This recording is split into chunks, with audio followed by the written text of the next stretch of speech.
Hello friends, welcome back to our channel. Friends, आज हम chapter 7 shapes, pattern and symmetry का part 2 करने जा रहे हैं। लास्ट वीडियो में हमने पार्ट 1 कंप्लीट किया था। अगर आपने पार्ट 1 और इंट्रोडक्शन पार्ट नहीं देखा है तो उसका लिंक आपको डिस्क्रिप्शन बॉक्स में मिल जाएगा। आप पहले वो दोनों वीडियो जरूर देखें जिससे कि आपको ये चैप्टर समझ में आ जाए। इसके पहले चैप्टर 6 तक की वीडियोस नहीं देखी हैं तो आप चैनल पर विजिट कर सकते हैं। वहां पर आपको मैथ्स क्लास 3 की प्लेलिस्ट मिल जाएगी जिसमें आपको अभी तक पढ़ाए हुए चैप्टर्स की फुल डिटेल वीडियोस और उनके रिवीजन वर्कशीट्स भी मिल जाएंगी। चैनल पर अगर पहली बार आए हो तो चैनल को सब्सक्राइब करें और बेल आइकन दबाना ना भूलें जिससे आपको आगे आने वाली वीडियोस मिलती रहे। तो बढ़ते हैं आज के अपने पार्ट 2 की तरफ। हमारा पहला टॉपिक है more about 3D shapes. 3D shapes के बारे में हम और भी ज्यादा जानेंगे। उससे पहले हम देख लेते हैं कि 2D शेप्स और 3D शेप्स होती क्या हैं, इनमें डिफरेंस क्या है। लास्ट वीडियो में हमने 2D शेप्स के बारे में पढ़ा था। 2D शेप्स होते हैं जिनका लेंथ एंड विड्थ होता है। ये है क्या? स्क्वायर। स्क्वायर एक 2D शेप है और 3D शेप, इसका 3D शेप क्या होगा? क्यूब। स्क्वायर का 3D शेप होता है क्यूब। रेक्टेंगल एक 2D शेप है। देखिए इसमें लेंथ और विड्थ दी गई है। इस तरह से इसका क्यूबाइड, इसका 3D शेप होगा क्यूबाइड। इसके 3D शेप को क्या कहते हैं? रेक्टेंगल के 3D शेप को कहते हैं क्यूबाइड।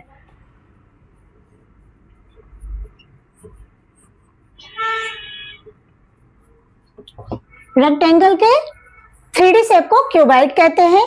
इसमें लेंथ एंड विड्थ होता है 2D में। इसमें लेंथ, विड्थ एंड हाइट तीनों ही चीजें हैं।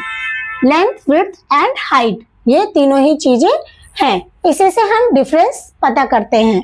इसके बाद आता है सर्कल। 2D शेप में सर्कल होता है एंड 3D शेप में क्या होता है? स्फेयर होता है। क्या? स्फेयर। नेक्स्ट 2D शेप में ट्रायंगल होता है। ट्रायंगल जिसमें 3 साइड्स होती है एंड 3D शेप में यही शेप 3D में जाके बन जाता है कोन। इसको हम कोन कहते हैं। इसमें देखिए ये 2 साइड्स है और एक साइड कर्व्ड है। तो इस तरह हमने देखा कि 2D शेप और 3D शेप में क्या डिफरेंस है। 2D शेप में ओनली लेंथ एंड विड्थ होती है। 3D शेप में लेंथ, विड्थ और हाइट तीनों चीज होती है। तो ये हो गए हमारे 2D shapes, square, rectangle, circle and triangle. 3D shapes कौन कौन से होते हैं? क्यूब, क्यूबाइड, स्फेयर एंड कोन। और एक और 3D शेप होता है सिलेंडर, जो कि सिलेंडर के फॉर्म में होता है।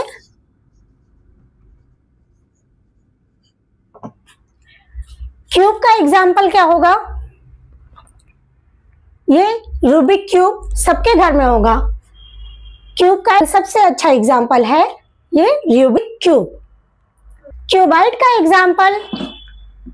का एग्जाम्पल मेरा ये डस्टर। आपके आसपास बुक्स भी हो सकती हैं या फिर और भी कोई चीज हो सकती है। आप जरा सर्च करके बताइए कि आपके घर में क्यूबाइड शेप में क्या है। नेक्स्ट है स्फेयर। इसका एग्जाम्पल मेरे घर में तो ये बास्केटबॉल है। आपके घर में क्या है ये आप हमें बताइए कमेंट बॉक्स में। नेक्स्ट है कोन। कोन ये मेरे पास तो बुके का है।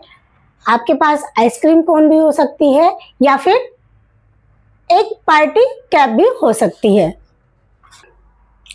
ये है सिलेंडर शेप में। देखिए सिलेंडर शेप में स्टैंडिंग एंड ऊपर से कर्व। तो ये है सिलेंडर शेप का एग्जाम्पल। इस तरह से मेरे घर में तो मैंने 3D शेप्स के जितने एग्जाम्पल मुझे मिले मैंने आपको बताए। अगर आपको भी अपने घर में कोई चीज दिखती है जो कि आपको लगती है कि ये 3D शेप का एग्जाम्पल है, तो आप हमें कमेंट बॉक्स में लिख के बताएं। मोर अबाउट 3D शेप्स, चलिए जानते हैं 3D शेप्स के बारे में कुछ और। ये है हमारा 3D शेप, क्यूबॉइड के शेप में है। अब इसमें हम देखते हैं कि ये जो पार्ट है जो आप ये देख रहे हैं मेरे साथ सामने, ये पूरा सरफेस, इसको हम कहते हैं फेसेस। क्या? इसको हम बोलते हैं फेस। तो 1 2 3 4 5 6 कितने फेसेस है? 6 फेसेस हैं इसमें। इन फेसेस को बनाने के लिए जो स्ट्रेट लाइंस लगी हैं 1 2 3 4, एक फेस को बनाने के लिए 4 लाइंस लगी हैं। तो इन लाइंस को क्या कहते हैं हम? एजेस। इन लाइंस को हम बोलते हैं एजेस। अब ये लाइंस जिन पॉइंट्स पे मिलती हैं, जैसे कि यहाँ पे मिली, ये जिस जगह पे मिलती हैं इनको हम कॉर्नर या फिर वर्टिक्स कहते हैं। क्या कहते हैं? वर्टिक्स। एक बार फिर से समझते हैं।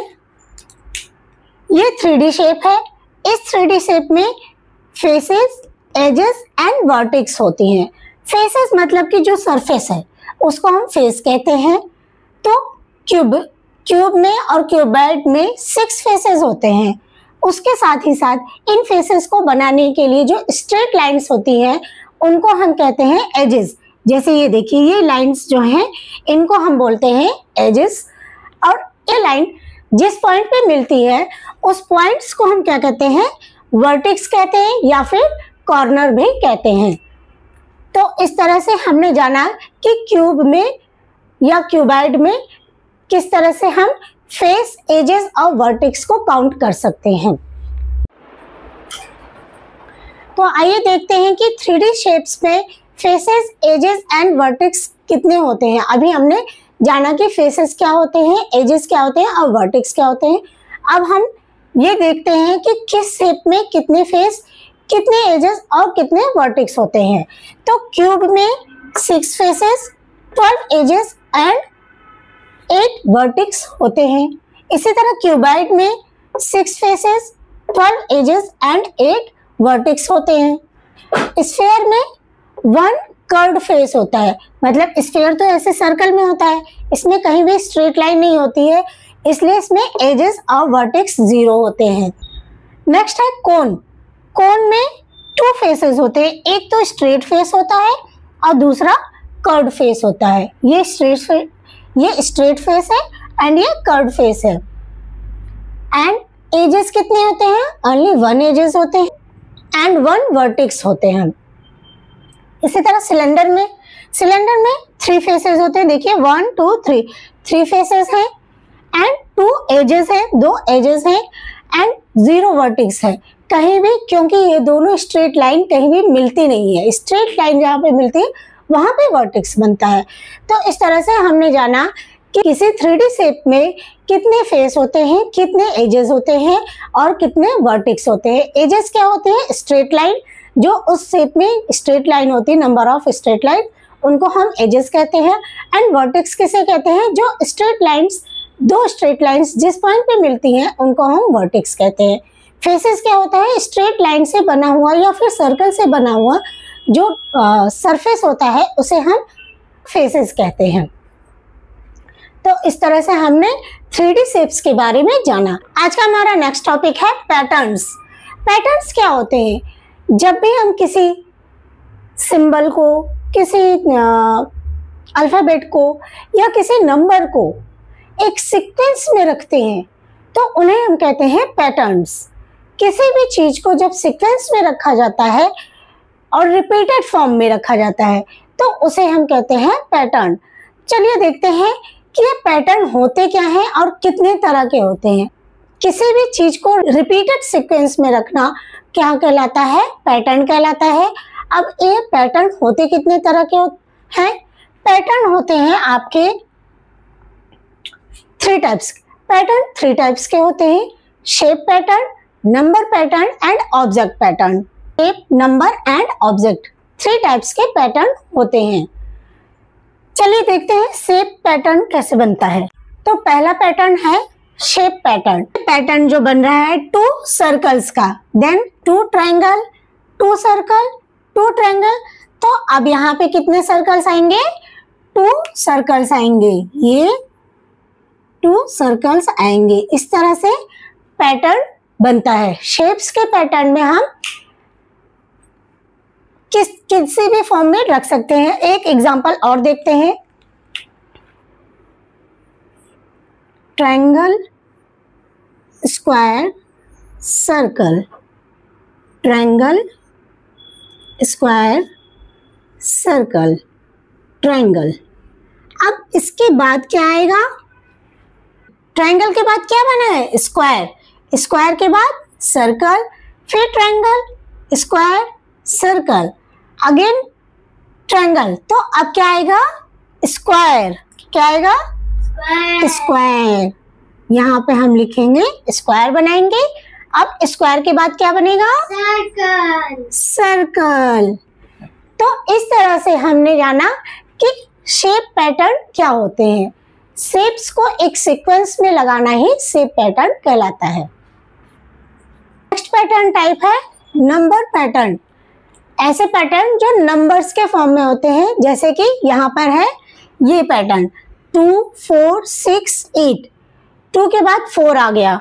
इट मीन्स कि 2 के बाद 4 कैसे आया? 2 में जब हमने 2 ऐड किया तो 4 आ गया।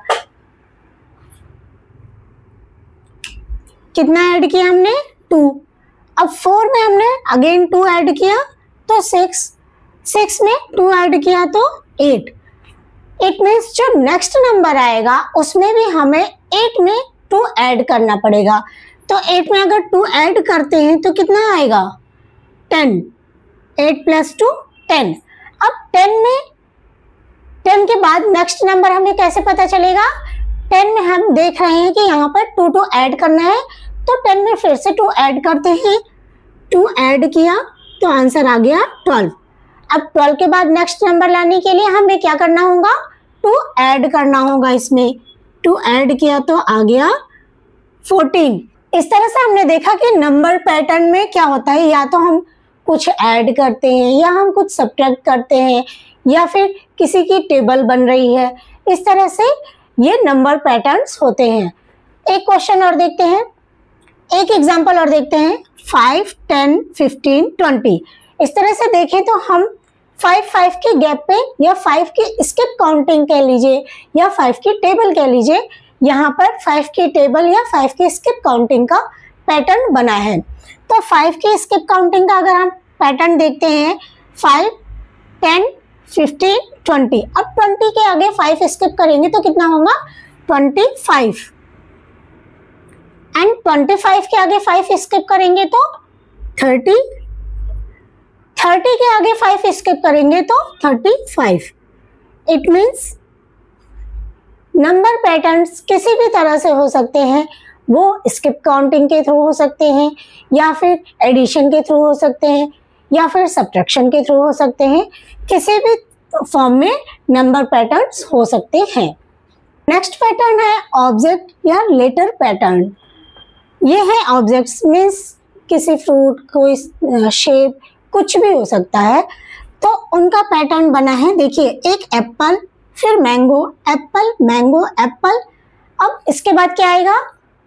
एप्पल मैंगो का सीक्वेंस बन रहा है। तो यहाँ पर एप्पल के बाद क्या आना चाहिए? मैंगो। तो एप्पल के बाद आएगा एक मैंगो, एंड अगेन मैंगो के बाद क्या आएगा? एप्पल। मैंगो के बाद एप्पल आएगा। तो इस तरह से ये ऑब्जेक्ट पैटर्न बन गया। अब देखिए लेटर पैटर्न्स कैसे बने हैं। ए, सी, ए के बाद क्या आता है? बी आता है, लेकिन यहाँ पे बी को लेफ्ट कर दिया गया है, छोड़ दिया गया है। फिर सी, ई, सी के बाद क्या आता है? डी, तो डी को लेफ्ट कर दिया गया है, ई लिखा गया है। ई, जी, ई और जी के बीच में कौन सा गैप है? एफ का, एफ नहीं है ना, तो इट मीन्स कि 1 लेटर्स को छोड़ दिया गया, लेफ्ट कर दिया गया है और लिखा गया है। तो जी के बाद क्या आता है? एच। एच को हमें छोड़ना है, लेफ्ट करना है, एंड एच के बाद क्या आएगा? जी के बाद यहाँ आएगा एच, एच के बाद आई, तो हमें लिखना है क्या? आई।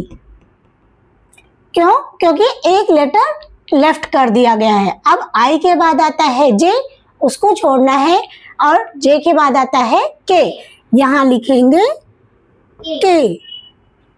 आफ्टर के आता है एल, एल को लेफ्ट करना है, और एल के बाद आता है एम, तो यहाँ पे लिखेंगे एम। इस तरह से हमने देखा कि लेटर के पैटर्न्स भी लेफ्ट करके होते हैं, या आप जैसे नंबर्स में हम स्किप काउंटिंग करते हैं, वैसे ही अल्फाबेट में हम स्किप लेटर्स भी करते हैं। तो ये हो गए object pattern and later pattern. इस तरह से आज हमने सीखा मोर अबाउट 3D शेप्स, जिसमें हमने सीखा कि cube, cuboid, cone, cylinder and spheres में कितने फेसेस, कितने एजेस एंड कितने वर्टेक्स होते हैं। वर्टेक्स किसे कहते हैं, फेसेस किसे कहते हैं, एंड कॉर्नर्स किसे कहते हैं, या फिर एजेस किसे कहते हैं। ये सारी चीजें सीखी। उसके साथ ही साथ हमने सीखा कि पैटर्न कितने तरह के होते हैं। पैटर्न होते हैं 3 तरह के, shape pattern, number pattern and object या लेटर पैटर्न। इस तरह हमारा आज का टॉपिक कंप्लीट होता है। मिलते हैं नेक्स्ट वीडियो में शेप पैटर्न एंड सिमेट्री के लास्ट पार्ट में, जिसमें हम सीखेंगे सिमेट्री किसे कहते हैं और सिमेट्री के कुछ क्वेश्चंस को सॉल्व करेंगे। Thanks for watching. Please like, share and subscribe my channel. Thank you.